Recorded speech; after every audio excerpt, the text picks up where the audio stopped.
y'all. This is Stanley's Parable. This is the Half-Life 2 mod. I've been hearing quite a bit about it, and it was only like 50 megabits, so I was like, oh, whatever, I'll try it out, because I want to do more unique like games for whatever YouTube I'm doing. So yeah, let's see how this goes. Oh crap, it's gotta load.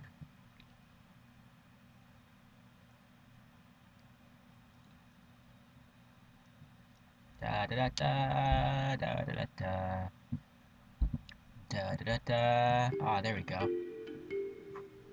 This is the story of a man named Stanley. Stanley worked for a company in a big building where he was employee number 427. Employee number 427's job was simple. He sat at his desk in room 427 and he pushed buttons on a keyboard. Orders came to him through a monitor next to his desk, telling him what buttons to push, how long to push them, and in what order. This is what employee 427 did every day of every month of every year. And although others might have considered it soul-rending, Stanley relished every moment that the orders came in, as though he had been made exactly for this job. And Stanley was happy. And then one day something very peculiar happened. Something that would forever change Stanley. Something he would never quite forget. He had been at his desk for nearly an hour when he realized that not one single order had arrived on a monitor for him to follow.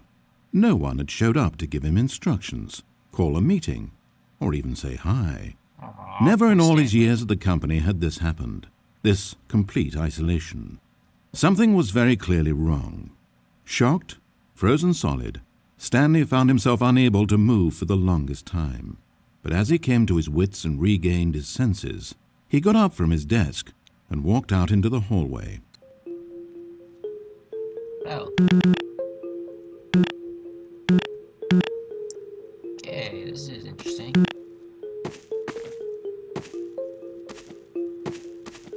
It's a briefcase.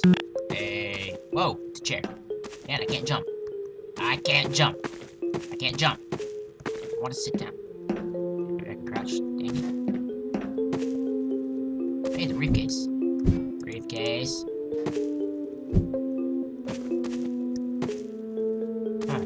This is a lot easier. Stanley decided to go to the staff lounge to check on his co-workers.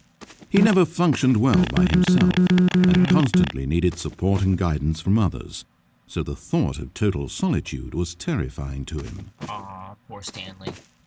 He's lonely.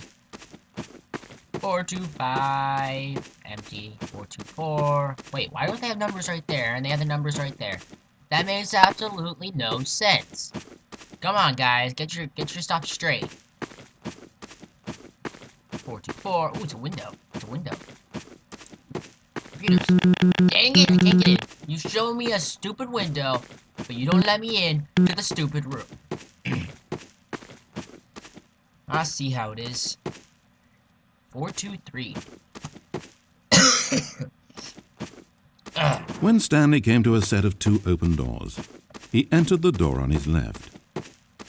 I did? Do I have to go to the left, though? Why don't I go to the right? Let's go to the right and see what happens. This was not the correct way to the employee lounge, and Stanley knew it perfectly well. So he turned left at the first open door and walked back in the right direction. I'm gonna go in all the wrong directions to see how this goes. You know what? No, let's get out. Stanley was so bad at following directions, it's incredible he wasn't fired years ago. Maybe this is why everyone had left. No one wanted to be around someone as bad at listening as him.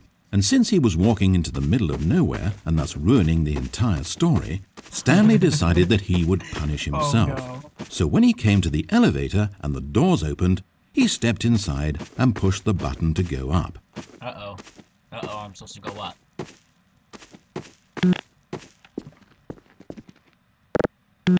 I don't want to go up. I want to go down. Give me the option to go down. I don't want to go up. Stanley. Oh, yes. You know, you really aren't going anywhere, and I don't say that deceitfully. I truthfully mean that there isn't a story down here. The story was back up where I told you to go in the first place. Right now, you're just running around looking at empty halls. And frankly, that's perhaps even more infuriating for me. So why don't you throw me a bone, give me a chance, and just let me tell the story I want to tell, How about not? No, I'm gonna do whatever you tell me not to, okay? Got that? Got that? Whatever. I do what I want. Stanley does what he wants. Now listen carefully. This is important. Stanley walked through the red door. Red door? Blue door. Let's go to the blue door. Aha, perhaps you misunderstood. Stanley walked through the red door. I want to go to the blue door. Yay! Yay! Blue door. I misunderstood nothing, narrator. I still don't think we're communicating properly. Stanley walked through the red door. Come on! I wanted to go through the blue door. Where is the stupid blue door? Fine. Red door it is, jerk.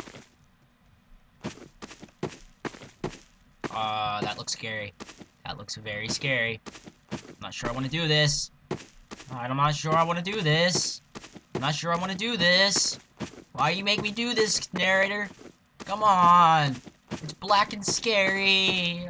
Okay. 1, 2, 3. Here we go. Oh no. What did I just do? Good. Now, if you don't mind, there's something I'd like to show you. But to do that, I think it would be best for us to start from the beginning. What? Are you kidding me? Are you This is a kidding very me? sad story about the death of a man named Stanley.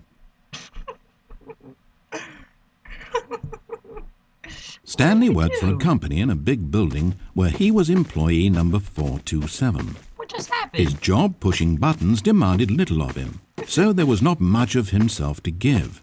And in this way, Stanley's job felt less and less like his every day.